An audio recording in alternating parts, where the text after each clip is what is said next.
नमस्कार. जय श्रीराम. मी अभय पवार. अभय ॲस्ट्रोलॉजिकल अकॅडमीमध्ये आपलं सर्वांचं स्वागत आहे.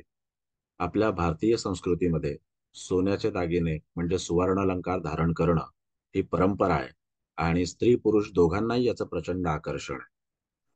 अशा याच्यामध्ये जर आपल्याला असं वाटत असेल की सोन्याचे दागिने आपण खरेदी केल्याच्या नंतर किंवा धारण केल्याच्या नंतर त्याच्यामध्ये वारंवार वृद्धी होत राहावी, म्हणजेच आपल्याकडे सोन्याचे दागिने पुन्हा पुन्हा यावेत आणि आपल्याला सोन्याच्या माध्यमातून श्रीमंती यावी, किंवा जे आपण सोनं खरेदी करतो आहोत किंवा जे आपण सोनं धारण करतो आहोत ते कोणत्याही कारणास्तव कधीही चोरी होऊ नये किंवा इतर कोणत्याही कारणास्तव ते आपल्याकडून निघून जाऊ नये.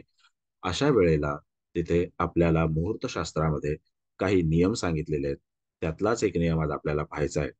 जसं चित्रा नक्षत्र, विशाखा नक्षत्र, स्वाती नक्षत्र, अनुराधा नक्षत्र, धनिष्ठा नक्षत्र, अश्विनी नक्षत्र, हस्त नक्षत्र आणि रेवती नक्षत्रात जर चंद्र असेल, जेव्हा रेवती नक्षत्रामध्ये चंद्र असेल त्यावेळेला रविवार, बुधवार, गुरुवार आणि शुक्रवारच्या दिवशी स्थिर लग्नावर जर आपण दागिने धारण केले, खरेदी नाही, दागिने धारण केले, तर ते आपल्यासाठी अत्यंत शुभफलदायी ठरतात.